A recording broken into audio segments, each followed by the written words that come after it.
utilizando? Nuestra parte teórica, la parte práctica, la parte práctica. pero nuestra parte práctica no es nada vivencial, por así decirlo. Solo estamos haciendo casos clínicos por el momento. Ya, casos clínicos, ¿no? Uh-huh. Ya, pero ustedes por ustedes mismos, para su tema de aprendizaje, ¿qué libro están haciendo para práctica? No sé, creo que eso ya es decisión de cada uno. No nos han dado un libro general. Ya. Les digo porque ustedes saben, ya creo que les mencioné la primera clase, la segunda clase, que hay buenos libros, ¿no? Hay libros para lo que es esquemas, pueden revisar Nether, pueden revisar Prometheus, Sobota Betcher también es muy bueno, ¿no? Sobota Betcher. Yo recuerdo que en los años 90 usábamos el librito Pauchetti Dupret, ¿no? Un libro muy bonito, a blanco y negro, creo que no sé si lo ven actualmente, pero pero el tema es que usa ya una terminología muy antigua, ¿no? Bueno, para lo que es los estudios o las disecciones, pueden usar Yokochi o Macmillan, ¿no? Eso es interesante, ¿no? Para que ustedes puedan ahí reconocer las estructuras anatómicas. O lo otro, como les había mencionado en la clase anterior, que yo pienso que es el mejor libro de Atlas de cabeza y cuello, que es la anatomía de Roto, ¿no? ¿Alguien ya lo descarga el libro o no? La anatomía de Roto. ¿Mm? Hola. Sí, doctor, para las exposiciones de casos clínicos lo utilizamos. No, pero lo han descargado el libro de Atlas de cabeza y cuello, ¿no? De Roto. Sí, las imágenes son referencias en casos clínicos.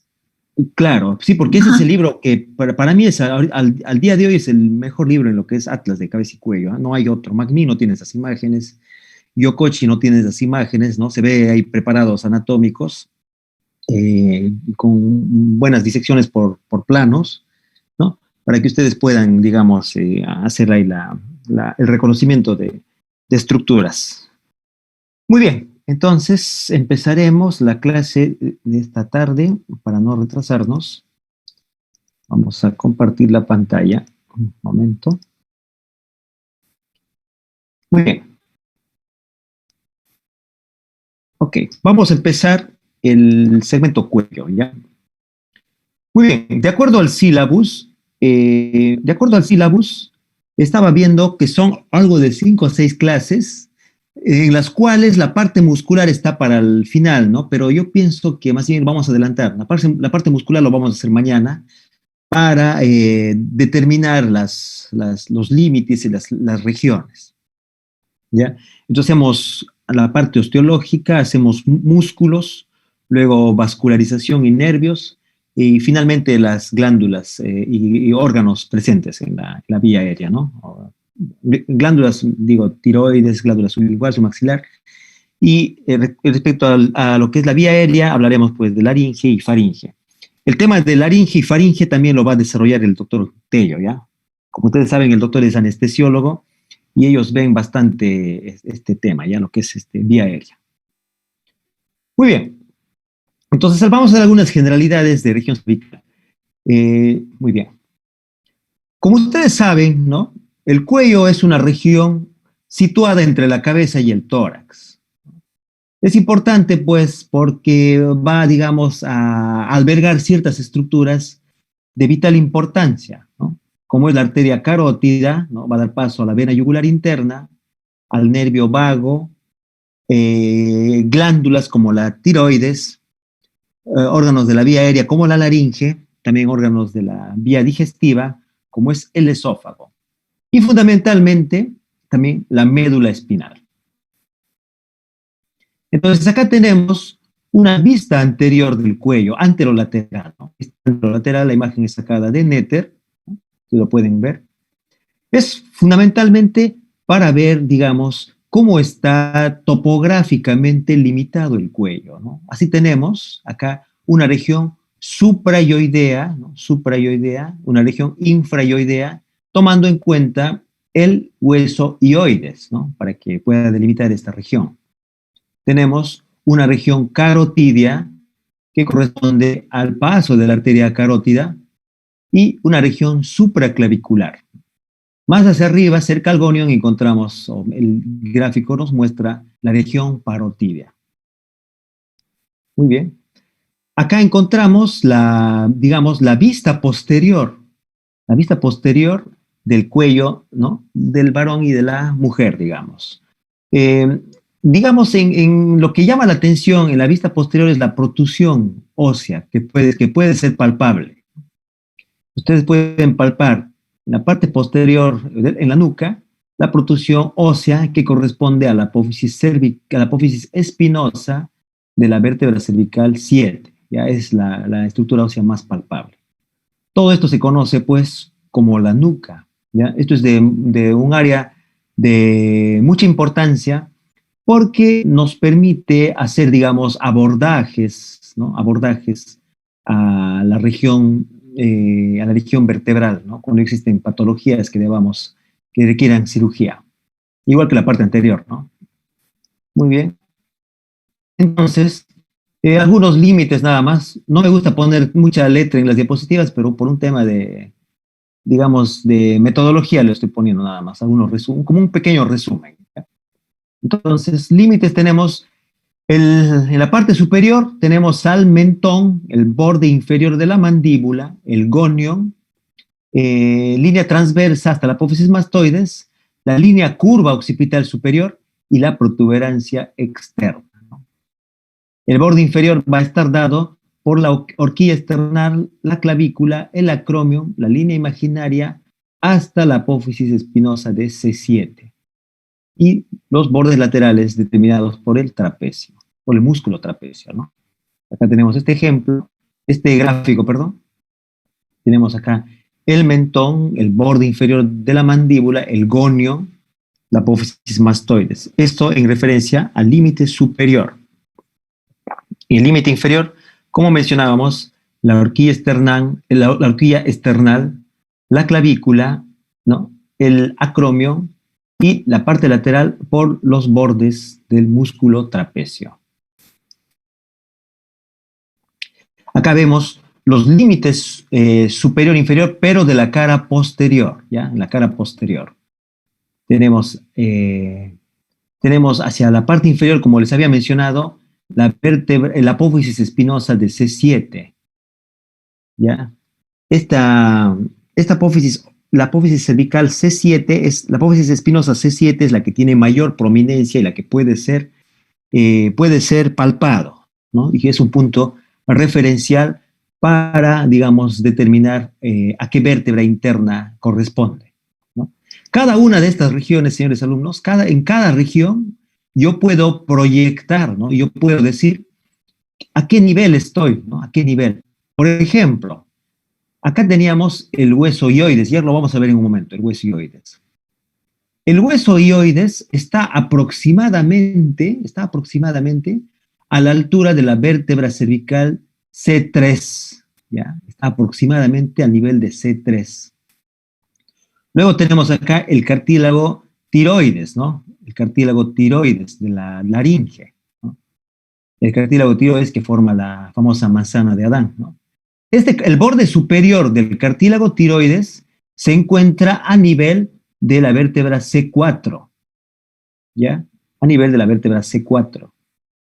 Finalmente, a la parte más baja, cerca a la región, de la región supraclavicular, ¿no? La parte más baja, tendríamos el cartílago cricoides, ¿no? También de la laringe, ¿no? La parte más baja.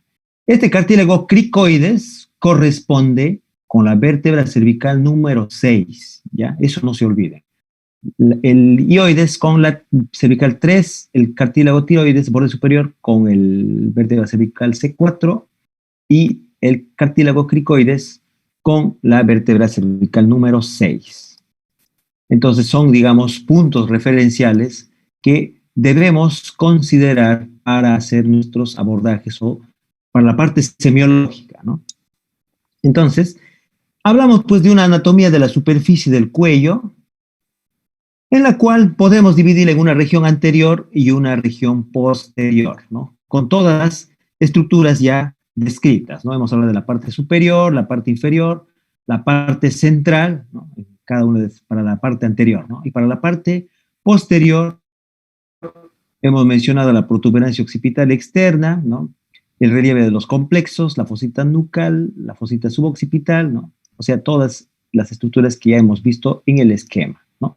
Esto sería, pues, los límites o las regiones de la parte anterior del cuello, ¿no? Acá, lateralmente, determinada por el relieve del músculo esternocleidomastoideo, ¿no? Internamente, el hueso ioides, que como mencionábamos, tenía el límite o está a nivel de la vértebra C3, el borde superior de la tiroides, a nivel de C4, y el cartílago tiroides a nivel de C6. Acá por fuera se proyecta la glándula tiroides, ¿no? La glándula tiroides, con sus dos lóbulos. Y bueno, estos son, digamos, básicamente esquemas para poder orientarnos. Y acá en la parte posterior, ¿no? La protuberancia occipital externa, la inserción de los músculos, ¿no? En la nuca.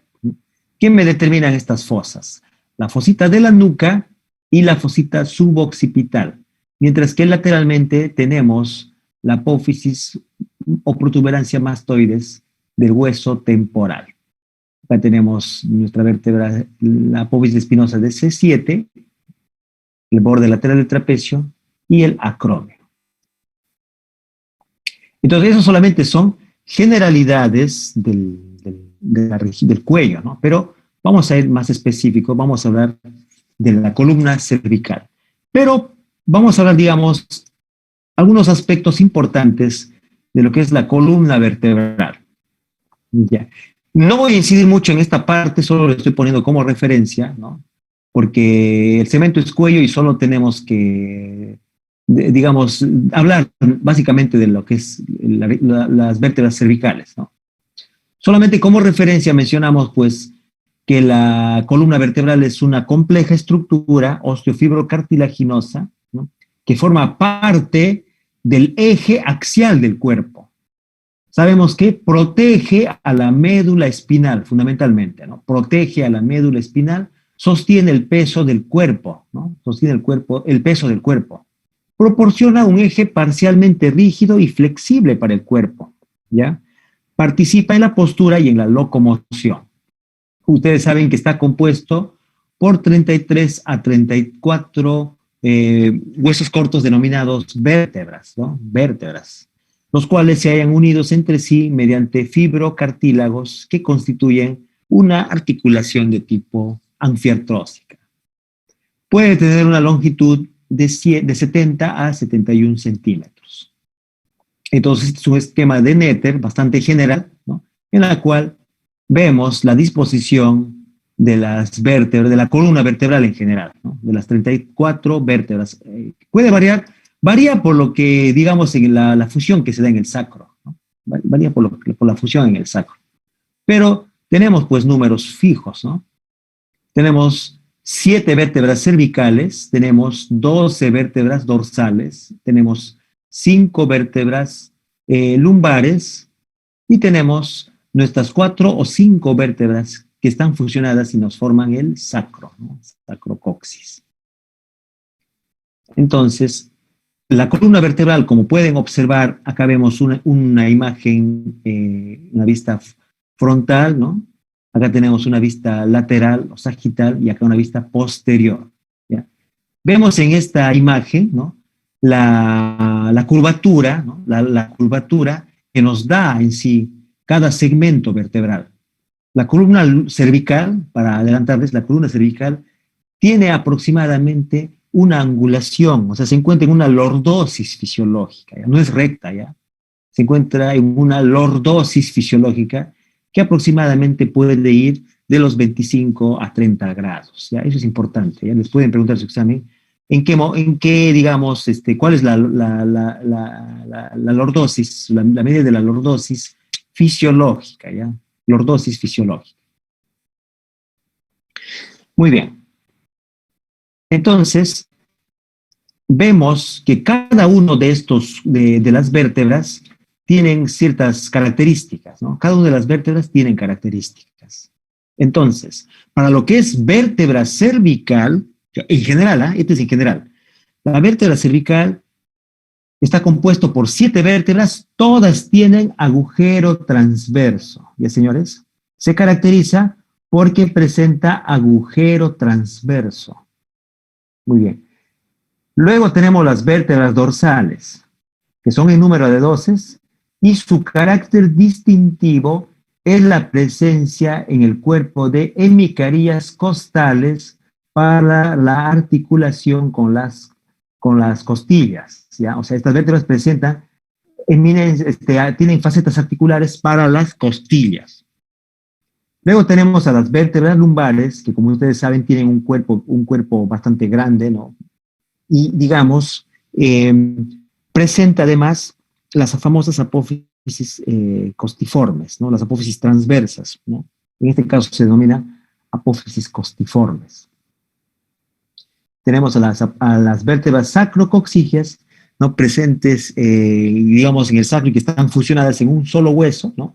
Y como sucede también igual en el coxis. Pero como les menciono, más detalles de dorsal, lumbar y sacrocoxigia lo van a ver en el segmento respectivo, ¿no?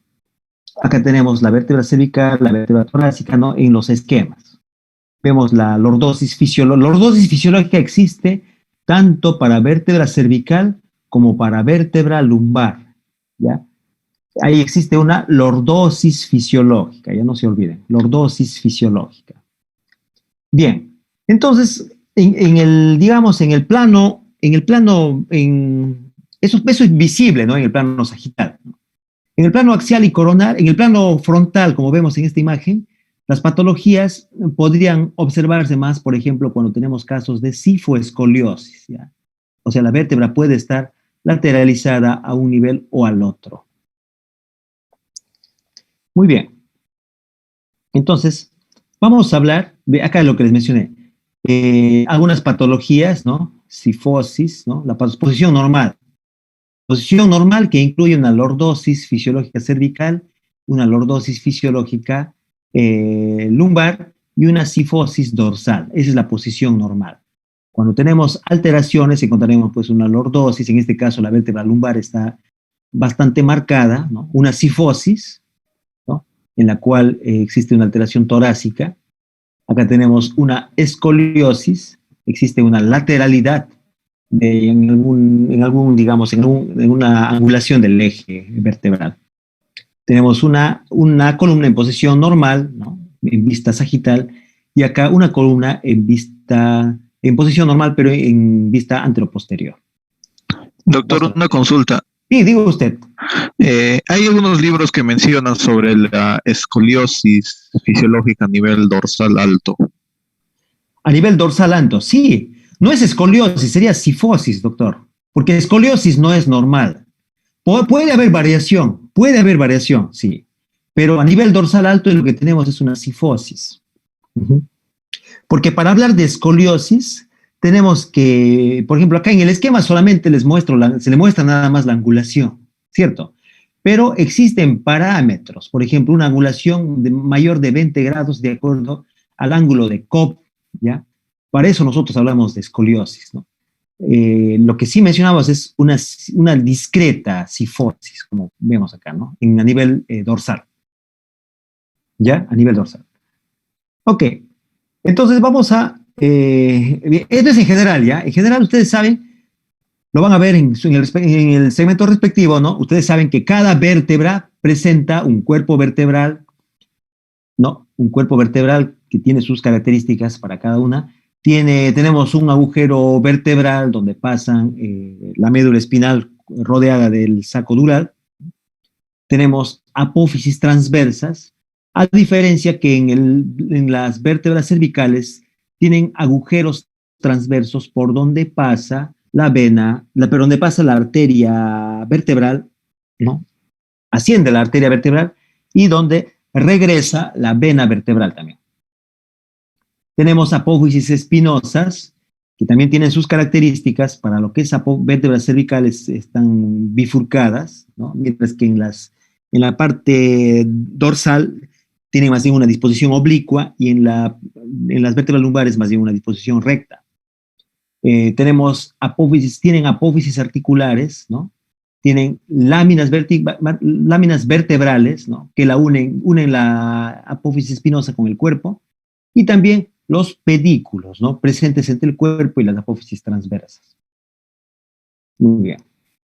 Entonces vamos a hablar acerca de la columna cervical. Vamos a detenernos acá para básicamente la columna cervical.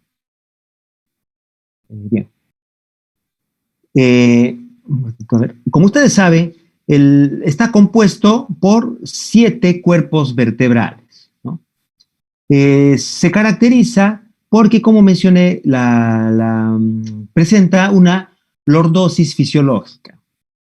A partir de C3 a C7 denominamos la columna cervical subaxial. Ya, señores, a partir de C3 a C7 es la columna cervical subaxial. Muy bien. Digamos, como tenemos, de acuerdo a esa diapositiva, mencionamos que presentan un cuerpo elíptico y pequeño con presencia de apófisis semilunares. ¿Ya? Esto lo vamos a ver en un dibujo en un momento. Presenta apófisis transversas, pero lo interesante de las apófisis transversas es que presentan un orificio, ¿no? Usualmente estas apófisis transversas presentan, presentan una eminencia anterior y posterior, ¿no? De ellas, la eminencia anterior, que es la de mayor tamaño, se presenta en la vértebra cervical número 6, ¿ya? Es así que esa eminencia cervical transversal anterior, ¿no? Acá tenemos esa eminencia, por eso se dice que es bituberosa, ¿no? O ese tubérculo anterior, mejor dicho, o sea, la apófisis transversa, como mencioné, tiene un orificio transverso, pero ese orificio está limitado anteriormente, o está limitado anterior y posterior por tubérculos. Entonces tenemos el orificio, un tubérculo anterior y un tubérculo posterior. Generalmente el tubérculo posterior es más grande que el tubérculo anterior. Solamente que en la vértebra cervical número 6, el tubérculo anterior es más grande, ¿ya? Por eso se le conoce como el tubérculo carotidio que es de suma importancia para, digamos, los procedimientos quirúrgicos porque permite determinar el nivel exacto. Además, a partir del agujero transverso número 6 asciende la arteria vertebral, ¿ya? Puede haber variaciones que pueden ingresar por C7, ¿ya? Usted sabe que todo es posible, pero generalmente a partir de C6. Además, por esta vértebra también regresa la vena vertebral. Vena vertebral. Tenemos también que presentan un agujero vertebral en forma triangular, ¿no? de vértices romos, apófisis espinosa que dijimos que es bifurcada, de las cuales la apófisis C7, ¿no? Apófisis espinosa de C7 es la de mayor longitud que puede ser palpable. Bueno, obviamente la primera y la segunda vertebral son atípicas, ¿no? Merecen una descripción aparte. Entonces acá encontramos, ¿no? En vista lateral, en vista anterior. Tenemos, esto sería anterior, sería posterior. Tenemos los cuerpos vertebrales, las apófisis transversas, ¿no? Apófisis transversas, las apófisis espinosas. Ustedes pueden distinguir donde está mi flechita, ¿no? Esta región que corresponde a las facetas articulares, ¿no? Faceta articular superior, faceta articular inferior del cuerpo vertebral, ¿no? Pero me da esta formación, ¿no? Una formación bastante sólida. A eso se le conoce como la masa lateral, ¿ya? Masas laterales. Justamente entre las masas laterales, en la masa lateral, ¿no? Que la cual corresponde a una faceta articular, resulta que la faceta articular superior, digamos, forma lo que corresponde a la apófisis sigapofisaria con la faceta de la vértebra adyacente, ¿no? Se conoce como apófisis sigapofisarias. Pero lo interesante, como ustedes pueden ver, esta masa sólida, ¿no? Es una masa sólida. ¿Por qué remarco esta parte? Porque esto es, digamos, un punto clave para hacer nuestras cirugías vertebrales cervicales, ¿ya? Cuando existen patologías tipo fracturas en las cuales hay que instrumentar la columna, tenemos que poner nuestros tornillos en estas masas laterales, ¿ya? Masas laterales. Entonces, por acá aperturamos la parte posterior de la nuca, exponemos la masa lateral y ponemos el tornillo, ¿ya? Acá ponemos un tornillo, ¿ya? El tornillo es para hacer nuestras fijaciones cervicales, ¿ya? Para estabilizar la columna. Entonces, esta es una imagen, digamos, en lateral. Acá tenemos la imagen en frontal. Algo interesante, como pueden ver ustedes en general en el cuerpo vertebral, además de haber mencionado las apófisis transversas, ¿no? Es que en el borde superior del cuerpo vertebral, ¿ya? En el borde superior, este es el cuerpo vertebral, ¿no? En la caría superior existen estas eminencias, denominadas apófisis unciformes, ¿ya? Entonces, la apófisis unciforme se encuentra en la cara superior del cuerpo vertebral, ¿ya? La cara superior del cuerpo vertebral. Un momento. Ya. Entonces, de todas las vértebras, como mencionamos, la vértebra cervical, acá, antes que me olvide, acá vemos, ¿no? A nivel de la vértebra cervical C6 encontramos el tubérculo anterior, ¿no? También tubérculo de Chassenac, menciono, ¿no? Chassenac. Acá tenemos el tubérculo anterior. Por acá ingresa, como mencionamos, la arteria vertebral. Entonces, en el plano coronal, ¿no? Es posible ver las articulaciones, en el plano coronal es posible ver las articulaciones uncovertebrales a nivel de la cara anterolateral del cuerpo vertebral. Luego, observamos que el cuerpo, ¿no? O el conducto raquídeo es generalmente triangular, ¿no? Con un diámetro transverso que es mayor al diámetro antero-posterior. Esto es importante porque cuando existe estrechez de este nivel por una degeneración con el paso de los años, lo denominaremos pues como un canal estrecho cervical. Generalmente el diámetro antero-posterior puede ser de 17 milímetros, ¿no? Pero va disminuyendo conforme aumenta el nivel de la vértebra, ¿no? Por ejemplo, a nivel de C3 puede ser 17 milímetros el diámetro antero-posterior y a nivel de C7 la dimensión puede ser, por ejemplo, 15 milímetros. ¿No? Como mencionábamos, la columna cervical tiene una lordosis fisiológica, una angulación que puede llegar hasta usualmente los 25 grados, ¿ya? 25 grados. Acá en esta imagen, en anteroposterior, ven que entre cuerpo vertebral se encuentran estas pequeñas formaciones, ¿no? Estas formaciones cartilaginosas denominadas los discos vertebrales o discos intervertebrales, ¿ya? Discos intervertebrales. Por eso de ahí venía el que decíamos que estas articulaciones, estos huesos forman una articulación de tipo anfiartrósica, ¿no? Por la presencia de estas formaciones denominadas discos intervertebrales, que no son otra cosa más que cartílagos envueltos por una cubierta fibrosa, ¿ya? Entonces estos cartílagos son de tipo avascular, ¿no? Pero que están sometidos digamos, a alteraciones o a degeneraciones con el paso de los años, en los cuales pudieran protruir, ¿ya? Protruyen los discos intervertebrales y pueden progresar y comprimir el canal vertebral, ¿no? Lo que debe ser libre para el paso del saco dural, resulta que un cartílago protruye y forma lo que se conoce como las hernias discales, ¿ya? Hernias discales a nivel cervical generalmente es entre C5 y C6, o puede ser entre C6 y C7.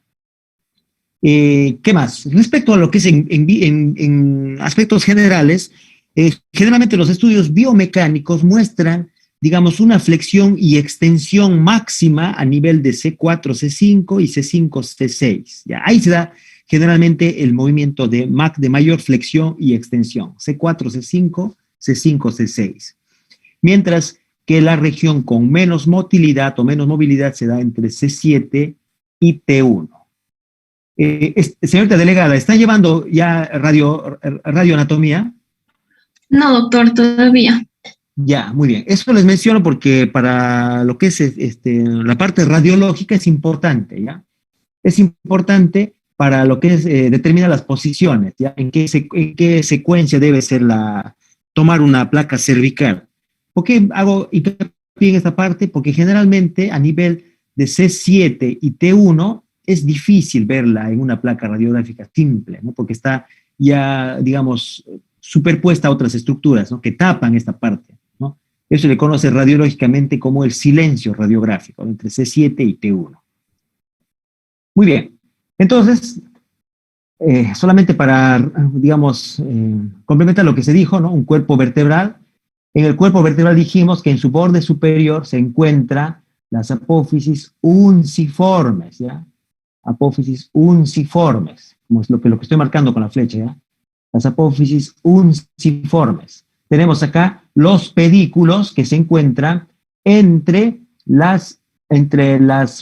digamos, entre las masas laterales y el cuerpo, ¿ya? Pedículos. Acá tenemos la superficie articular. Esta superficie articular, como ustedes pueden ver, existe una superior y una inferior, ¿no? Pero como ustedes observan, es una masa, digamos, bastante considerable, en la cual yo puedo poner mi tornillo cuando hago una cirugía. Ya por acá se ponen los tornillos, ya en la masa lateral, con riesgo de no perforar o atravesar el canal vertebral o el agujero transverso. Luego observamos las apófisis transversas, ¿no? Con el orificio transversal, por donde ingresa la arteria y la vena, de las cuales, digamos, se menciona que es bituberosa porque tiene un tubérculo anterior y un tubérculo posterior. El tubérculo posterior es generalmente el de mayor volumen, pero a nivel de la vértebra C6, el tubérculo anterior es más grande, por eso se le denomina el tubérculo carotidio o tubérculo de Chassaignac. Tenemos acá las láminas, ¿no? Láminas, las apófisis espinosas, que son bifurcadas, ¿no? Generalmente. Algo interesante es que cuando les mencioné que hay un diámetro acá, que es más o menos 17 milímetros, ¿no? Con el paso de los años puede haber una degeneración y todas las estructuras ligamentarias pueden engrosarse y me producen un canal estrecho cervical. Este canal estrecho cervical lo puedo tratar yo cortando la lámina. O sea, simplemente se hace una laminectomía. Se corta por acá, se corta por acá, o se puede cortar esto y se puede cortar esto, y se puede retirar este segmento posterior de la columna que no produciría inestabilidad, ¿ya? Ustedes cuando estudian lo que es cuerpos vertebrales dorsales, ¿no? Y también es aplicable para cervicales. Hablamos de las famosas columnas de Dennis, ¿no? Las columnas de Dennis, A, B y C, ¿no? Entonces, el segmento C lo que podemos nosotros extraer para hacer nuestras laminectomías descompresivas, ¿no? Tratando nuestra estenosis cervical. Luego vemos esta ranura, ¿no? Este es el pedículo, pero vemos esta ranura, ¿no? Por esta ranura, ¿no? Con la vértebra adyacente formarían el canal vertebral, o canal raquídeo, perdón, canal vertebral es esto, canal raquídeo. Canal raquídeo, con la vértebra adyacente forman el foramen raquídeo, por donde pasa, ¿no? Acá vemos, por donde pasa los nervios raquídeos justamente, ¿no? Entonces, canal raquídeo, ¿no? Canal raquídeo, con la vértebra adyacente me forman el foramen. Ven aquel huequito, ¿no? El foramen. Por este foramen, por ahí pasa los nervios raquídeos. A ver, vamos a preguntar si han leído, porque yo nomás estoy hablando. A ver, un momentito. A ver, señorita delegada. ¿Aló? Hola, ¿me escuchan? Sí, doctor. Díganos, ¿cómo es la disposición o la salida de los nervios a nivel cervical? A nivel entre el cuerpo vertebral G1 y el occipital, ¿qué nervio sale? G1. La de el plexo cervical. No. O sea, tú sabes tú sabes que tenemos nervios raquídeos, ¿cierto? Tenemos Ajá. 8 nervios. O sea, no te preocupes, voy a explicar, no te preocupes, nada más. Habíamos mencionado, como mencionaba su colega, tenemos 7 vértebras cervicales, pero tenemos 8 nervios cervicales, ¿ya? 7 vértebras, pero 8 nervios. Resulta que entre el occipital y la vértebra atlas, ¿no? Por ahí sale el nervio C1, ¿ya? Entre C1 y C2 sale C2, ¿no? Entre C2 y C3. O sea, sigue la disposición de acuerdo digamos, al nivel correspondiente, ¿ya? De acuerdo al nivel correspondiente. Conclusión, debajo de C1, ¿qué pasa? C2. Debajo de C2, C3, así, ¿ya? Pero entre el occipital y C1, justamente pasa C1, que es el primer nervio raquídeo. ¿Por dónde sale? Por estas formaciones conocidas como forámenes, ¿ya? Foramen raquídeo, ¿ya? Foramen. Y el foramen no es otra cosa que la continuación del canal raquídeo, como ven ustedes acá, ¿no? Acá está la médula, por acá sale el nervio, ¿no? Sale el nervio. Muy bien. Bien, las vértebras, digamos, que merecen descripción especial son el atlas y el axis, ¿no? Porque, digamos, tienen ciertas características. Entonces, vamos a dar, digamos, algunos detalles del atlas, ¿no? Para que ustedes puedan, digamos, complementar con su bibliografía. Entonces, vamos a ver mejor acá. Esta es una vértebra no típica. ¿Por qué?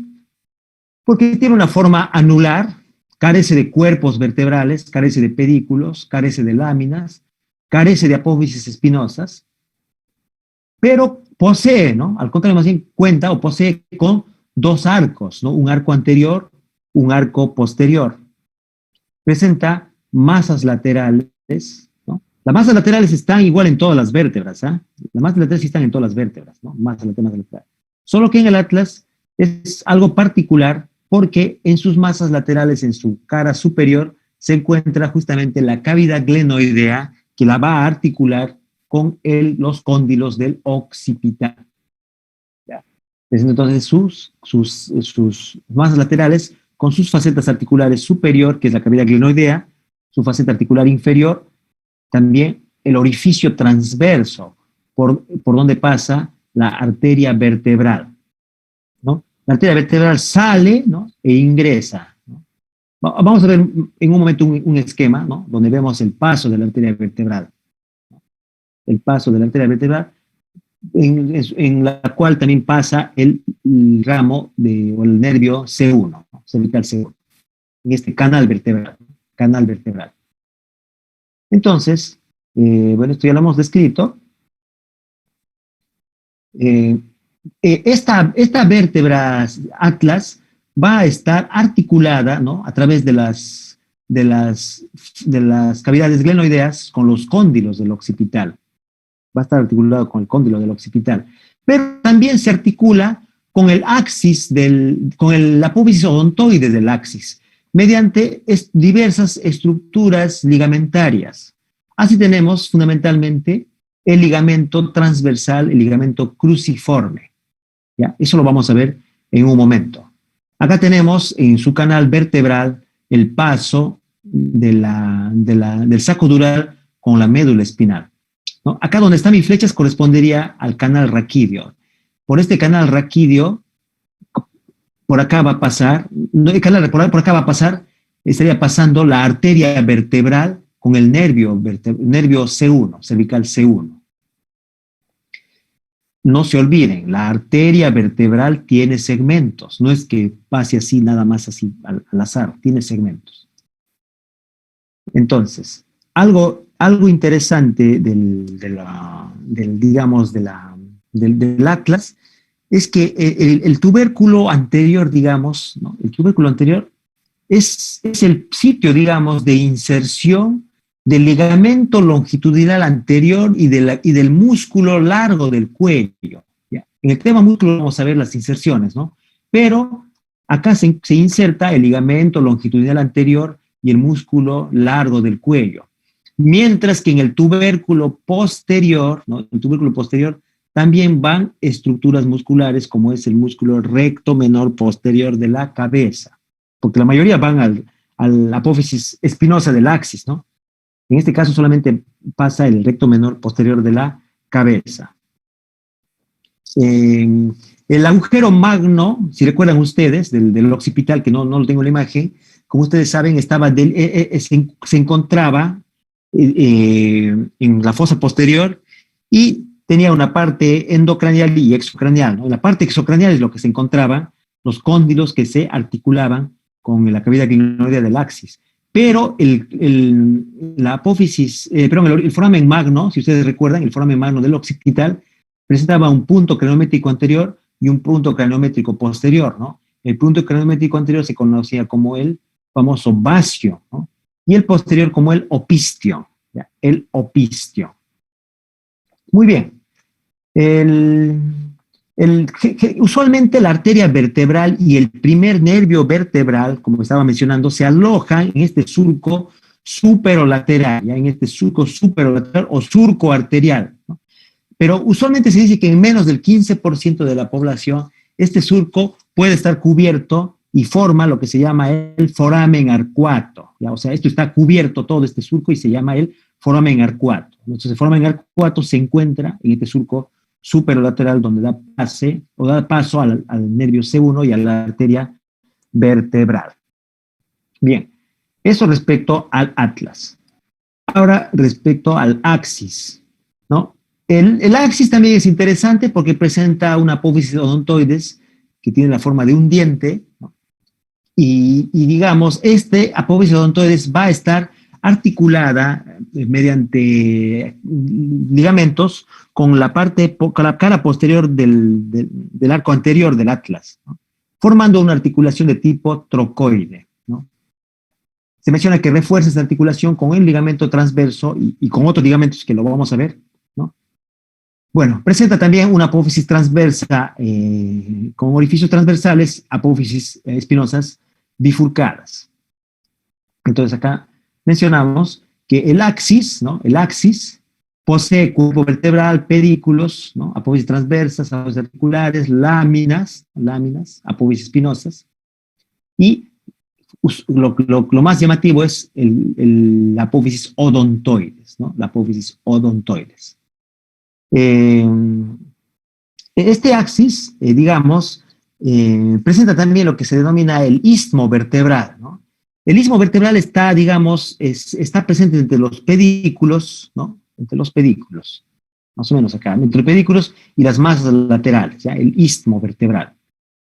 Muy bien, antes que podamos ver, ya. En la parte posterior, como ven acá, esto sería anterior y este sería posterior, ¿no? Es que esto va a permitir la fijación con una serie de ligamentos, ¿no? Como hemos mencionado, el ligamento transverso, los ligamentos alares, el ligamento cruciforme, ¿no? del atlas.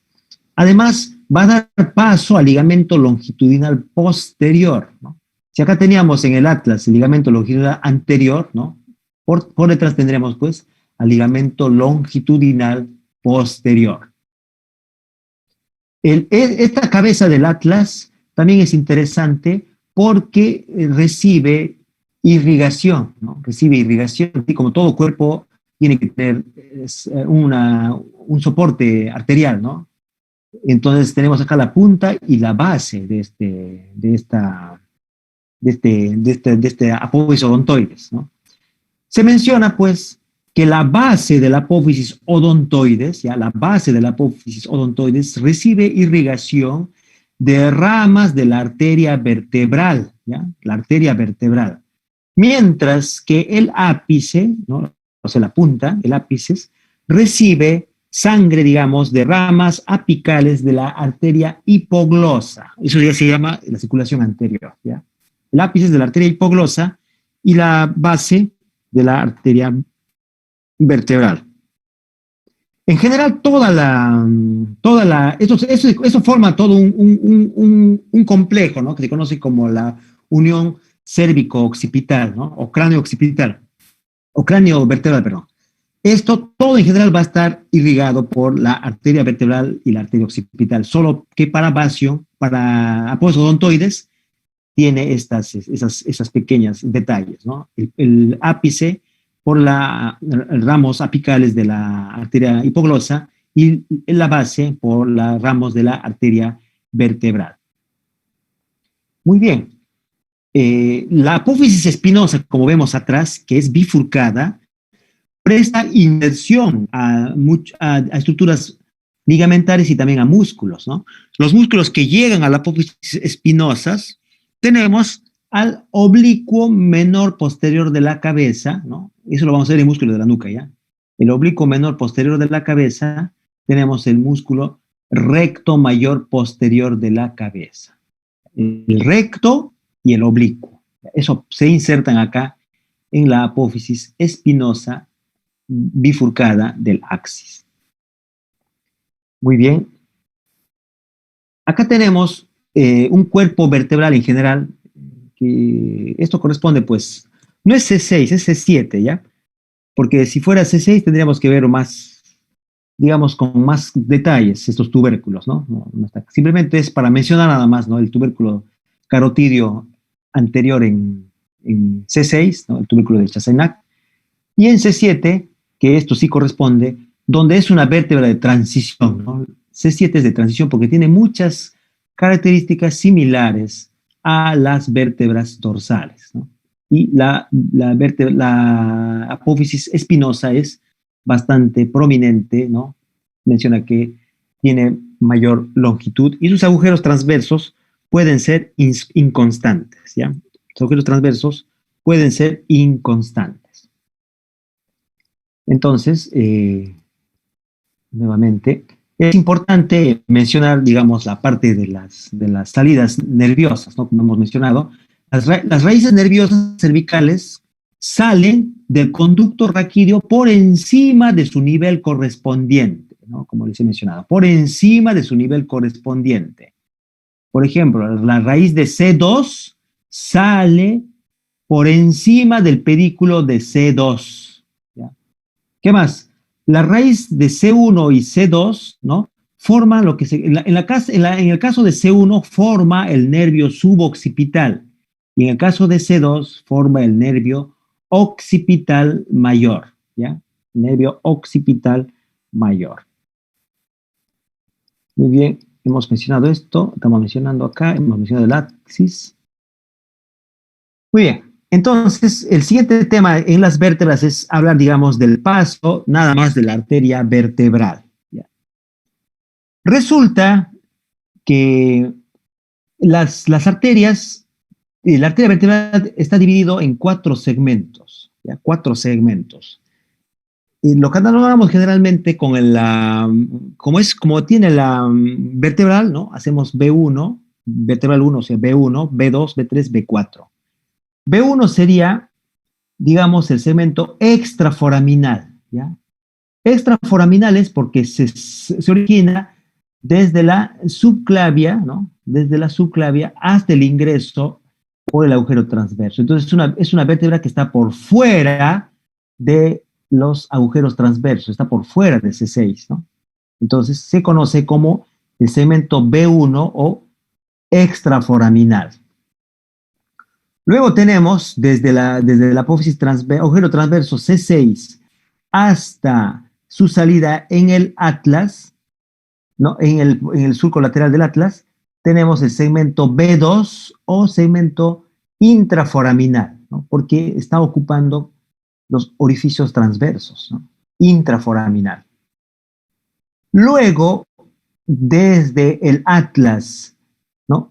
Del borde posterior del atlas hasta su ingreso por el foramen magno, ¿no? Hasta que atraviesa el foramen magno, perfora la dura madre para ingresar, sería el segmento B3 o extradural, ¿ya? B3 o extradural.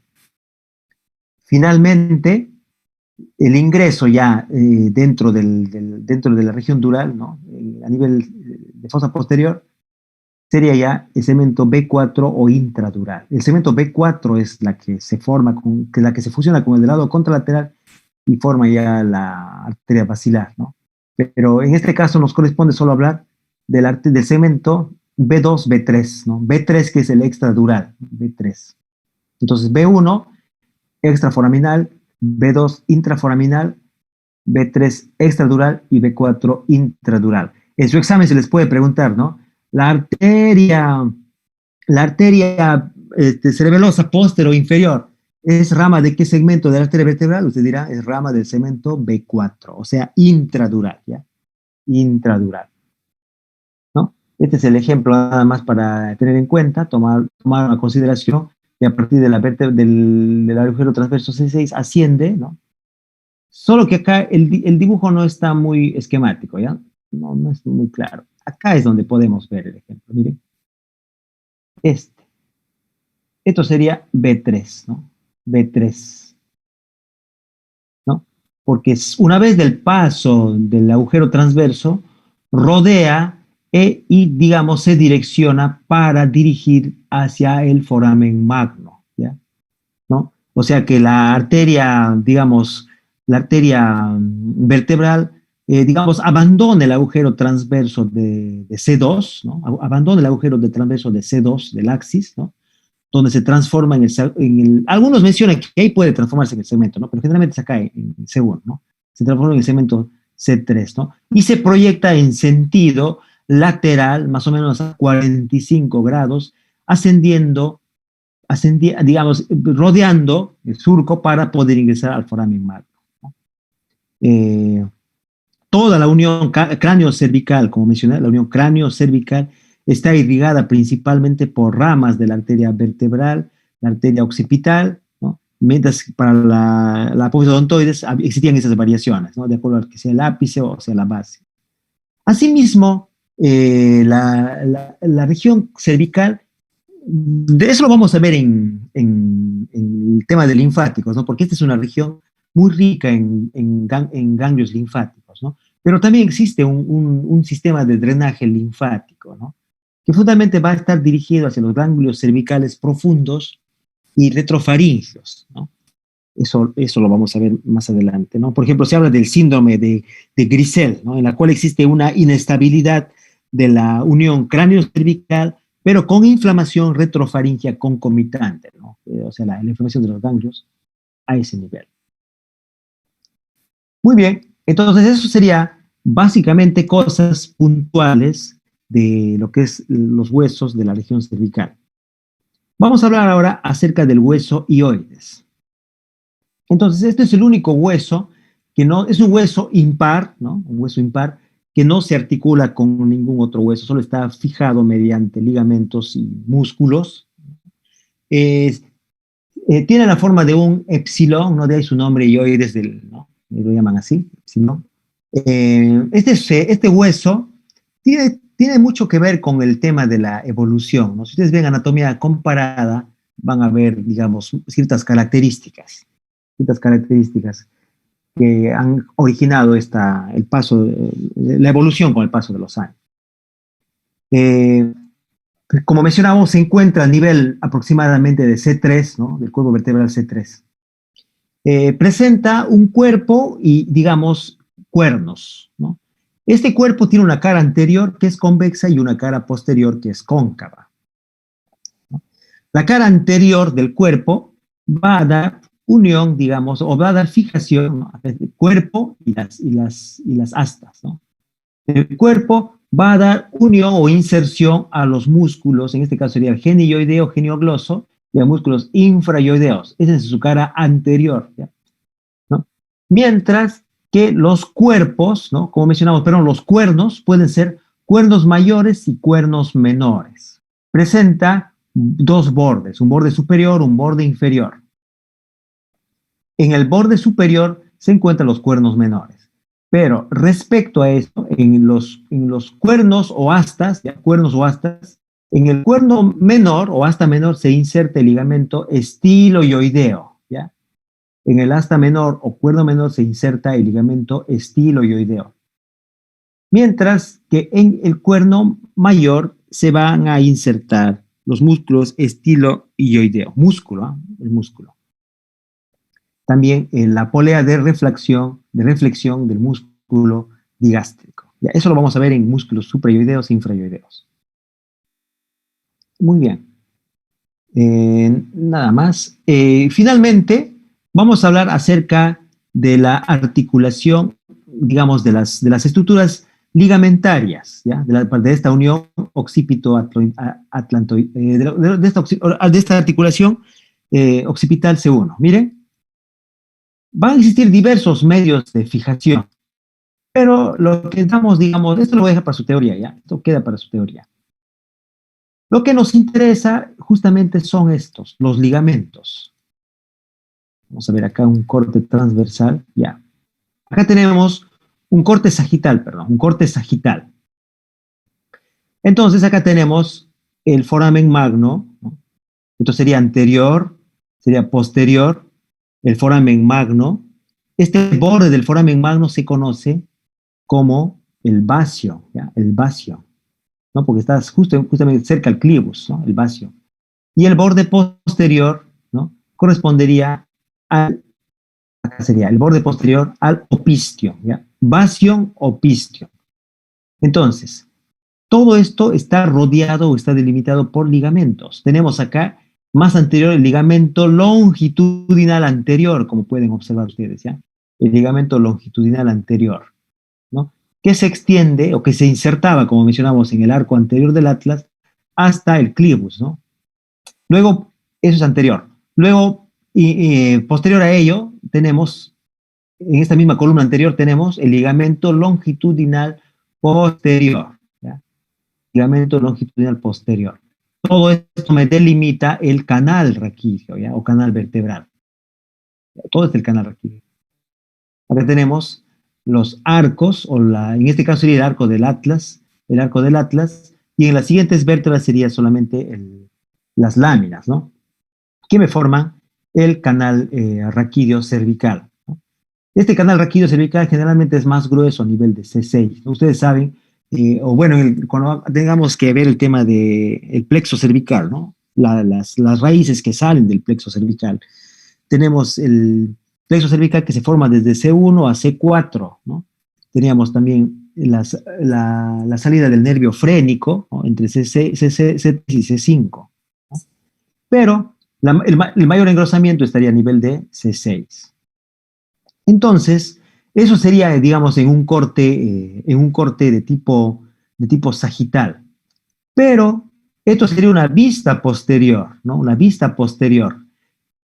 Acá estamos haciendo una laminectomía, ya hemos retirado las láminas, hemos retirado las apófisis espinosas, y así es como se ve las estructuras ligamentarias. De entre todas ellas, el que llama la atención es, obviamente, el ligamento cruciforme, ¿ya? El ligamento cruciforme, ¿ya? Este ligamento cruciforme va a estar cubierto,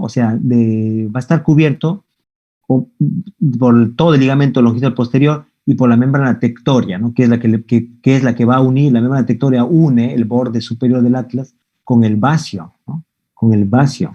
Entonces, el ligamento longitudinal anterior, este ligamento que hemos visto acá, que les estoy marcando, estoy señalando, el ligamento longitudinal anterior cubre los cuerpos vertebrales por su cara anterior, ¿ya?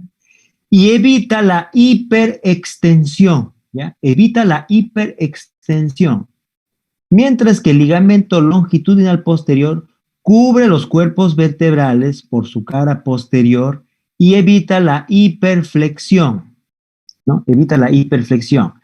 Ahora, entre apófisis espinosa y apófisis espinosa también encontramos los ligamentos interespinosos y supraespinosos, ¿ya? Esto no está en el esquema, ¿ya? Pero entre apófisis espinosa y apófisis espinosa se encuentran los ligamentos interespinosos y supraespinosos que se extienden entre las vértebras espinosas adyacentes y forman el ligamento nucal, ¿ya? Generalmente es un área avascular, ¿ya? Es un área avascular situado en línea media porque justamente está a nivel de las apófisis espinosas. Y es interesante porque cuando se realizan cirugías tenemos que seguir la línea media para no producir sangrado. Muy bien, entonces eso era, digamos, respecto a este esquema. Pero nos interesa, digamos, describir algunas características importantes del ligamento cruciforme y de los otros ligamentos que... Un momentito. Esto lo voy a dejar para su texto, ¿ya? Para texto, ya, muy bien. Acá, esto. El ligamento cruciforme, ¿no? Vemos que este ligamento cruciforme tiene inserciones. Una inserción ascendente, una descendente y el componente transversal. El componente ascendente, como estoy marcando, se extiende desde la porción posterior de la apófisis odontoides hasta el clivus superior, ¿ya? Hasta el clivus superior, cerca al vacío, ¿no? Como hemos mencionado. Mientras que la porción descendente, ¿no? La porción descendente va desde de la porción posterior de la apófisis odontoides hasta la superficie posterior de la vértebra C2, ¿ya? C2. Estamos en C2 ahorita, ¿no? En C2. El componente transversal, puede llegar hasta C3, ¿ya?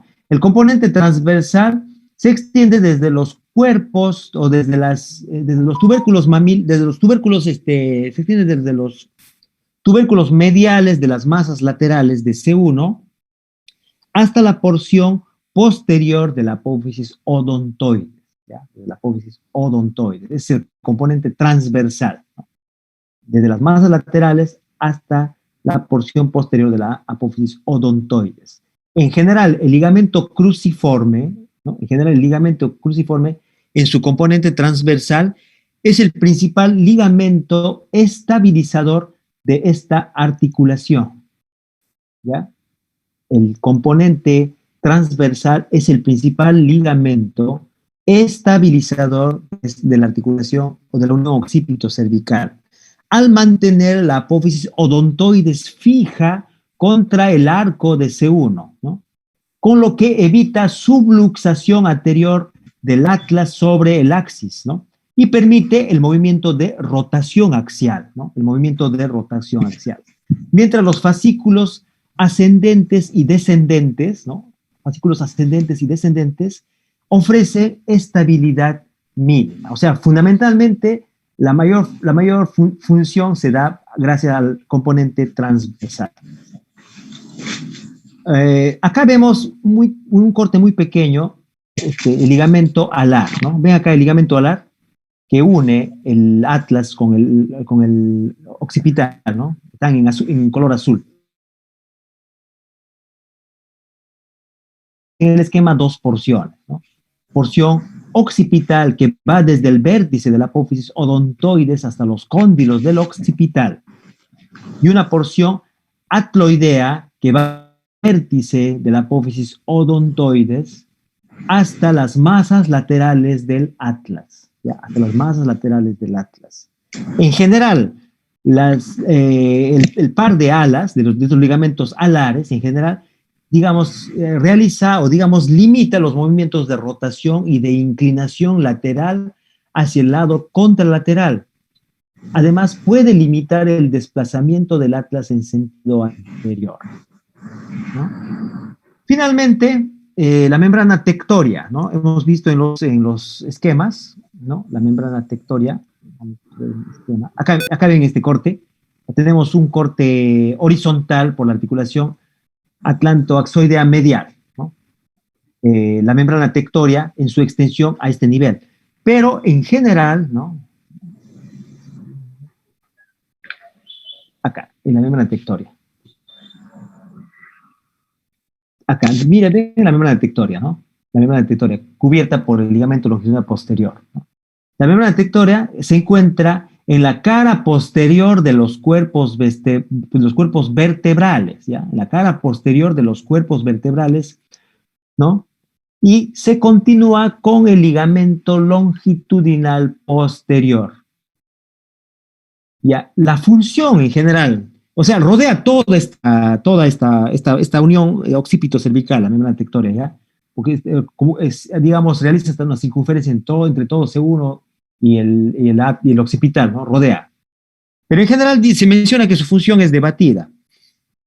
Mencionan que, digamos, puede generar o puede producir, digamos, restricción del movimiento de extensión frente a restricción de movimiento de flexión.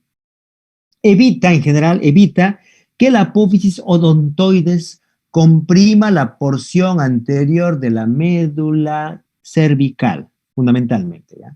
Evita que evita que el odontoides comprima la porción anterior de la médula espinal cervical.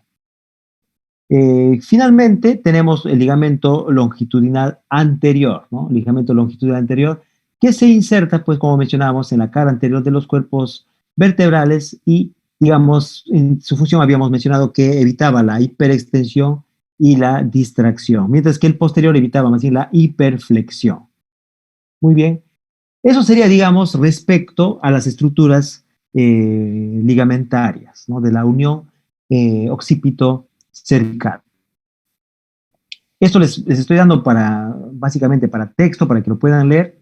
Esto estamos considerando la bibliografía de Latariet Ruiz. Esto lo van a leer. Bien, finalmente este esquema, ¿no? Sacado de Roton, ¿no? Que para mí es el mejor libro de atlas de cabeza y cuello, solamente para observar, ¿no? Observar las estructuras nerviosas en relación con las estructuras óseas. Miren, acá tenemos esto es el occipital, ¿ya? El occipital, ¿no? El occipital, sino que ha sido drilado. El occipital ha sido drilado y no se expone, se ha traspasado, digamos, los cóndilos del occipital.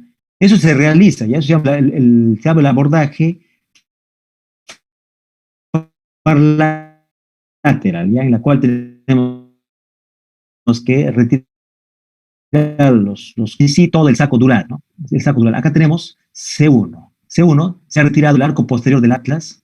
Y miren ustedes, la arteria vertebral en su segmento B3, ¿no? B3 es extradural, ¿no? B3, extradural. Por debajo de la misma pasa el nervio C1, ¿no? Nervio C1 que formaba parte del nervio occipital menor, ¿no? Luego tenemos, en los siguientes cortes, vemos la salida de los diversos pares de nervios raquídeos cervicales. Todo está rodeado, digamos, de un plexo venoso abundante, ¿no? Lo cual afecta, digamos, cuando no tenemos un buen control del sangrado intraoperatorio. Acá solamente para mostrar la salida de los nervios raquídeos, ¿no?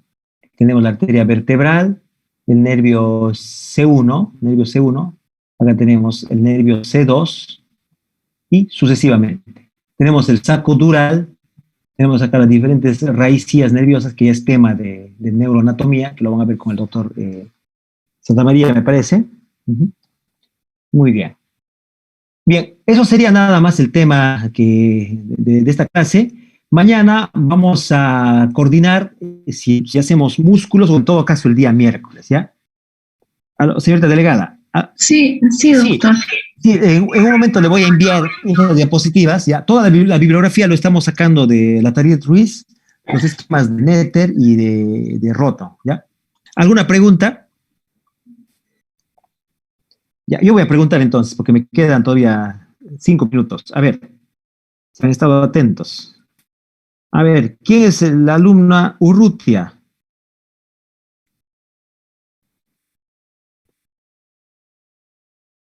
Hola.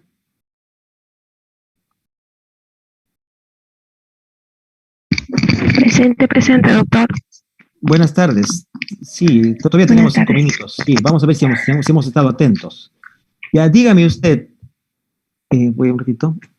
Dígame usted, el límite, los límites aproximados, ¿ya? La vértebra C3, C4 y C6, ¿con qué estructuras tienen relación?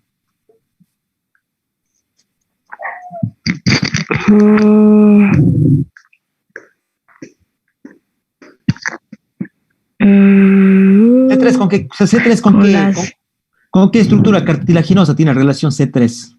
Bueno, con las placas ¿Qué cartilaginosas. estructura ósea, perdón? ¿Con qué estructura ósea tiene C3 relación? Uy, no ha estado atenta.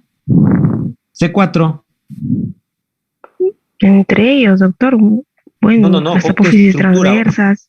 No, claro. O sea, eso estoy preguntando porque justamente yo quería saber si estaban atentos, ¿no? Estoy mencionando. ¿Puedo responder, doctor? C3. ¿Cuál es su apellido? Disculpe. Con la arteria carótida. No. ¿Hay una alumna que quería apoyar? Córdoba. ¿Cuál es su apellido, por favor? Córdoba, doctor. Córdoba, Sí. ¿no? Sí. Ya, Córdoba Martel, ya. Sí. C3, ¿con quién tiene relación? Con el ioides. C4, Con el borde superior del cartílago tiroides. excelente, ¿no? Y C6, Con el cartílago cricoide. excelente, muy bien, ya, excelente, ya, muy bien. A ver, el alumno Solís Bustamante, Willy. Doctor, buenas Hola. noches. Buenas noches. Díganos, en general, la apófisis basilar, ¿cómo es la irrigación? Pero el apófisis odontoides, ¿cómo es la irrigación de la apófisis odontoides? En general. Su ápice En general. y su base. Uh-huh. Ratitijita estoy contestando. ¿De dónde recibe sangre en su base y de dónde recibe sangre en su ápice, la apófisis odontoides?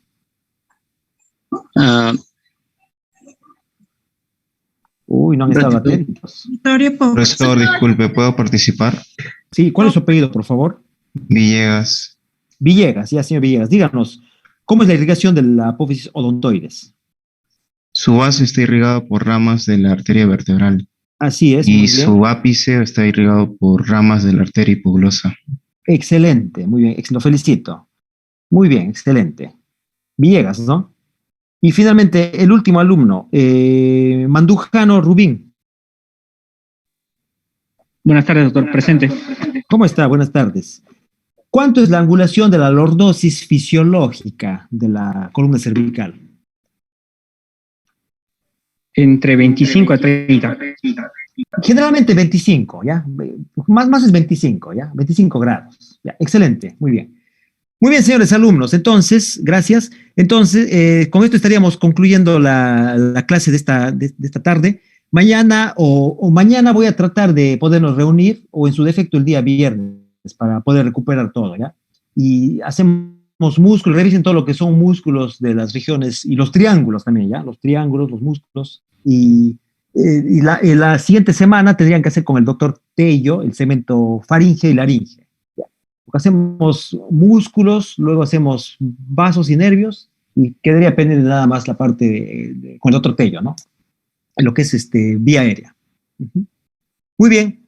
Les agradezco por su atención. Entonces, estamos contando para ver, ojalá, espero, para poder mañana reencontrarnos. Okay. Buenas tardes, ¿ya? Buenas tardes. Buenas noches, doctor. Buenas noches.